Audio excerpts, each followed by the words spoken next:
Hello everyone, myself Dr. Kiran Chotalia. I'm a hair transplant surgeon working as a Hershey Ergo Clinic head in Pune pimply Guru branch.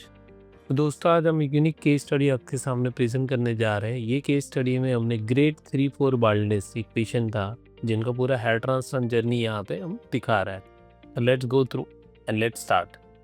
तो दोस्तों जैसे कि आप देख रहे हो उनका ये बिफोर फोटो है, ये ड्यूरिंग सर्जरी फोटो और आफ्टर फोटो है। तो इनका हमने एंड टू एंड सर्जरी का जो सारे फोटोज है गैदर किए, क्लब किए and I am just showing you one by one.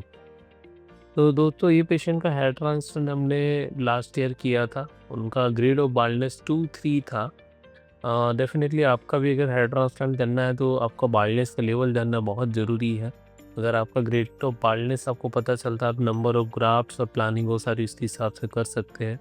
जैसे कि आप इसमें भी देख रहे हो कि आपका ओवरऑल व्यू है उनका फ्रंट का, वो काफ़ी डैमेज हो चुका था। 27 उनकी एज थी, 3-4 साल से बाल धीरे धीरे करके उनके रिसीड हो रहे थे। उनका कोई मेडिकल हिस्ट्री नहीं था, कोई पर्सनल स्मोकिंग अल्कोहल ऐसे हैबिट्स नहीं थी और उन्होंने कभी हेयर ट्रीटमेंट्स लिया नहीं था। काफ़ी लोग ए टाइम पे हेयर ट्रीटमेंट कई बार नहीं लेते हैं, उनको लग रहा है it's normal and there are no ways to correct it. एक उम्र के हिसाब से होता रहता है। आप टॉप व्यू में देखो तो यहाँ पे एक आपको एक पूरा एरिया दिख रहा है कि जो थोड़ा बाल्ड है, थिन है, और जबकि एक दूसरा एरिया आप देखो तो वहाँ पे definitely there are some changes जो आपको नज़र आ रहे हैं कि वहाँ पे उनका हेयरलाइन और वो सारा डिस्टर्ब हो चुका है। तो this are the changes he faced in his life. Slowly gradually has thin होते गए हैं। आई नो दैट मेडिसिन से ये एरिया थोड़ा इम्प्रूव हो सकता था, जो मैं आपको पीआरपीस के बाद भी दिखाऊंगा, बट पूरा कंप्लीटली हेयरलाइन उनका रिस्टोर करना इम्पॉसिबल था। साइड लुक से भी आप देख रहे हो कि इनके टेम्पल्स जो है वो थोड़े रिसीड हुए हैं, प्लस फ्रंटो टेम्परल एंगल जो ये जोन होता है इसको फ्रंटो टेम्परल एंगल बोलते हैं, वो भी काफ़ी सारा वीक होने लगा है। तो इनका फ्रंटो टेम्परल एंगल जो एरियाज है वो काफ़ी वीक है दोनों साइड के। डेफिनेटली यहाँ पे हेयर ट्रांसप्लांट की इनको रिक्वायरमेंट थी और ये करने से डेफिनेटली उनको फ़ायदा मिल सकता था। ओके, तो ये वाले दोनों एरियाज़ जो है हमने प्लान किया कि इनको हम हेयर ट्रांसप्लांट से करेक्ट करें, और ये वाला एरिया जो है इसकी डेंसिटी हमें बढ़ाने का प्लान बनाया कि ये एरिया में हम ज़्यादा से ज़्यादा डेंसिटी उनको अचीव करके दें। तो that was our plan in इस प्रोसीजर। तो let's come to the treatment plan. तो दोस्तों इनका ग्रेड 3-2-3 बाल्डनेस था। हमारा इम्प्लांटर एफई जिसमें सफायटिक ब्लेड्स एंड कीक इम्प्लांटर नाम के इंस्ट्रूमेंट यूज़ करते हैं, वो टेक्निक से हमने इनका हेयर ट्रांसप्लांट का प्लान बनाया। हमारे पास एक 3D मैपिंग टेक्नोलॉजी से उस समय पता चला कि 2700 ग्राफ्स की रिक्वायरमेंट है, तो वो हमने प्लान किया। ये 1 डे सर्जरी था। मॉर्निंग में 10 बजे पेशेंट हमारे क्लिनिक में आया, शाम को 7-8 बजे वो घर गया था। पोस्ट केयर में हमने मेडिसिन्स और विटामिन्स दिए थे और कुछ पीआरपी सेशन बिकॉज उनकी ऑनगोइंग बाल्डनेस इसको करेक्ट करने के लिए हमने यूज़ किया था।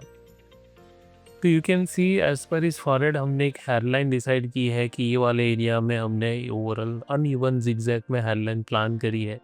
और दूसरा इसको जो ये एरिया है इसको विडो स्पीक भी बोलते हैं या नॉच भी बोलते हैं, तो वो भी हमने क्रिएट किया है। यहाँ पे आप देख रहे हो एक छोटा सा वी शेप ऐसा एक एरिया है जिसको आप विडो स्पीक या नॉच बोल सकते हो, कि वो हमने कवर अप किया है इनकी केस में। दूसरा आप देख सकते हो कि ये पूरा एरिया बाल्ड है इनका, तो ये वाला एरिया पूरा जो है हमने full density hair transplant plan किया था।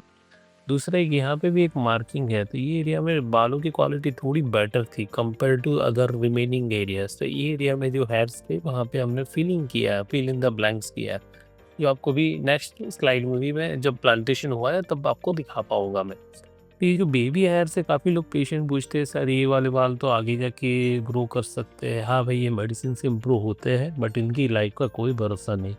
जैसे आप मेडिसिन पीआरपी बंद कर सकते हो तो वो जा सकते हो, तो ऐसे टाइम पे हम इनके बीच में भी इम्प्लांटेशन करते हैं उनको डैमेज किए बिना, ताकि हम सारे बालों को प्रिवेंट कर पाओ। दूसरा इनका है वी शेप। कॉर्नर्स जो होते हैं मेल्स में ऐसे ही होते हैं जिसको फ्रंटो टेम्परल एंगल बोला जाता है, तो ये भी हमने अच्छे से मेंटेन किए हुए हैं। ओके, तो ये वाला एंगल जो होता है वो फीमेल्स में थोड़ा अलग वे में होता है, फीमेल्स में ऐसा होता है और मेल्स में इस हिसाब से वी शेप होता है, तो इस हिसाब से हमने एंगल मेंटेन किया है। तो दोस्तों अगर आपको मेनली लुक चाहिए, आपको थोड़ा अच्छा लुक चाहिए, आर्टिफिशियल लुक नहीं चाहिए, तो ये एंगल भी मेंटेन करना जरूरी while doing a hair transplant. This is post hair transplant tool. इनके 2700 के आसपास ग्राफ लगे, जिनमें 2000 ग्राफ्स तो हमने उनके मेन एरिया में ही इम्प्लांट किए हुए हैं। तो जो एरिया से जहाँ पे हमने पूरा हाई डेंसिटी वर्क किया हुआ है, तो वो मेन एरिया में हमने 2000 प्लस ग्राफ की रिक्वायरमेंट थी, तो वो कवर अप की है। दूसरा, अगर आप उनकी हेडलाइन देखो तो इट्स नॉट सिमेट्रिकल और एकदम स्ट्रेट लाइन नहीं है, अनइवन है, कहीं पे बड़े पॉइंट है, कहीं पे छोटे पॉइंट है, तो it's a very uneven headline. तो जो हेडलाइन का कैरेक्टर है इवन ना रखने का रीज़न यही है कि वो बहुत नेचुरल दिख सकती है। दूसरा, थर्ड एरिया ये है जहाँ पे हमने 700 के आसपास ग्राफ की प्लांटिंग की थी, जो कि हमने फिलिंग किया है, फिल इन द ब्लैंक्स, जो भी अच्छे हेर्ब्स थे उनके बीच में हमने प्लांटेशन किया हुआ है। आगे बढ़ते हैं, ये पेशेंट का फर्दर की स्टडी। साइड से आप देख रहे हो कितना नेचुरल और प्रॉपर लुक आ रहा है। ये बैंडेज जो पीछे लगाई गई है वो 1 दिन की ही रहेगी, 1 डे में पेशेंट को वो घर पे खुद से बैंडेज निकाल सकता है, हमारा सर्जरी इतना सेफ है। पेशेंट को घर पे नॉर्मली सोना होता है, you can use a pillow while sleeping, keep a clean cloth, healthy खाना है, तो पोस्ट केयर में बहुत ज़्यादा मेहनत नहीं है, सिर्फ सनलाइट और एक्सपोज़र जैसी जो एक्सरसाइज है, सनलाइट है, वो सके तो जितना हो सके कम कीजिए, बस 15-20 डेज़। अभी समर सीज़न चल रहा है, तो समर सीज़न में थोड़ा धूप में जाना अवॉइड करना चाहिए। आपको फिर भी ज़रूरत पड़ रही है तो you can use a loose cap and wear that and go, okay. दूसरा है, आपको पोस्ट केयर मेडिसिन दी जाएगी, वो अच्छे से फॉलो करनी है, एंड 7 डे आपका हेयर वॉश रहेगा। जैसे 1 महीना होगा तो आपका लुक कैसा दिखेगा? 1 महीने के ऊपर आपने ऑलमोस्ट हमने सारे बाल तो ट्रिम किए होंगे ड्यूरिंग सर्जरी, तो जो ट्रांसप्लांटेड हेयर है वो अभी 100% शेड नहीं हुए, इनके थोड़े बहुत ट्रांसप्लांटेड हेयर्स अभी भी बचे हुए हैं। यहाँ पे और एक चीज़ मैं नोटिस कर रहा था कि ये एरिया जो है उनका एक पर्टिकुलर ज़ोन है जो हम ट्रांसप्लांट नहीं किया है, बट ये थोड़ा थिनिंग की ओर जा रहा है। यहाँ डेफ़िनिटली पीआरपी ट्रीटमेंट्स की ज़रूरत थी, तो हमने उनको 3-4 पीआरपी ट्रीटमेंट रिकमेंड किए कि इन फ्यूचर वहाँ पे उनको बाल्डनेस या उसका इश्यू ना आए।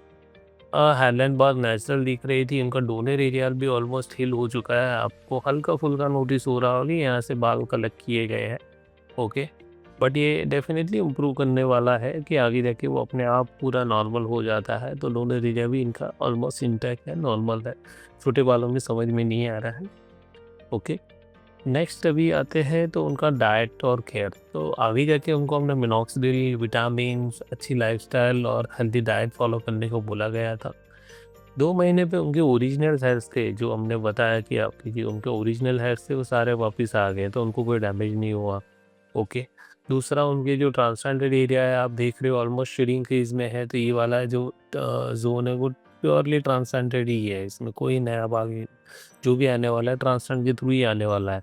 तो डेफ़िनेटली ये सारे एरियाज़ जो है उनको थोड़ा टाइम लगेगा। डोनर एरिया हील्ड है, उनका नॉर्मल है। उनके दूसरा पीआरपी हमने 2 महीने पे कर दिया था। थर्ड पीआरपी के टाइम उनके बाकी ओरिजिनल हेयर्स थे वो सारे घने हो गए थे और ट्रांसप्लांटेड हेयर आना बाकी थे अभी। जैसे ही हमारा 4-5 महीना होता है तो रियल ग्रोथ बिगिन होता है, तो चौथे महीने में आप देख रहे हो कि काफ़ी सारे अच्छे ट्रांसप्लांटेड हेयर्स भी यहाँ पे दिखने लगे, जो टोटली बाल्ड एरियाज़ थे वो वापस सेट होने लगा है, वो करेक्ट होने लगा है, ओके। तो इस हिसाब से हमने 4-5 महीने में इतना रिजल्ट जनरेट किया था। लोन एरिया तो डेफ़िनेटली अच्छा था। इनके केस में उन्होंने अच्छे से टाइमली मेडिसिन्स और पीआरपी और सारे सेशन लिए, तो उनका नेचुरल हेयरलाइन जल्दी आ गया। तो आप 5-6 मंथ में ही आप देख रहे हो ऑलमोस्ट नेचुरल वे में उनका जो प्लान था वैसा ही लुक आ गया, ओके। और within 7 months it was same only, you can see the volume is very good. जो उनके ओरिजिनल हेयर्स और ट्रांसप्लांटेड हेयर्स सारे ब्लेंड हो रहे हैं उनके अंदर में, एक दूसरे के साथ सारे बाल आराम से ब्लेंड हो रहे हैं, समझ में ही नहीं आ रहा है कि उनका हेयर ट्रांसप्लांट हुआ था कि नहीं। तो दोस्तों इस हिसाब से आप भी अच्छे रिजल्ट पा सकते हो अगर आपका भी ऐसा ही बाल्डनेस का प्लान है। You can consult with us and our team and definitely we can guide you better for a better plan of hair transplant. कितना पीआरपी चाहिए, कितना हेयर ट्रांसप्लांट चाहिए, सारा आपको क्लियर करके हम दे सकते हैं। Just plan once and do it good, okay. तो दैट्स आवर मोटो कि आप हमेशा कभी भी करो तो एक इन्फॉर्म और अच्छा डिसीजन लेके कीजिए, और ऐसे रिजल्ट्स के लिए आप डेफिनेटली हमारे और वीडियोस देखते रहिए। ऐसे और वीडियोस और ऐसे और नॉलेज बेस्ड वीडियोस लेके आएंगे। अगर आपको कोई टॉपिक पे डाउट है कि ये हेयर ट्रांसप्लांट में ग्राफ क्या होता है, प्लानिंग क्या होता है, मेरे ग्राफ्स कितने लगेंगे, तो हमारी टीम से कांटेक्ट कीजिए, हम डेफिनेटली आपकी हेल्प करेंगे। थैंक यू दोस्तों फॉर वॉचिंग दिस वीडियो। मिलते हैं नेक्स्ट वीडियो में।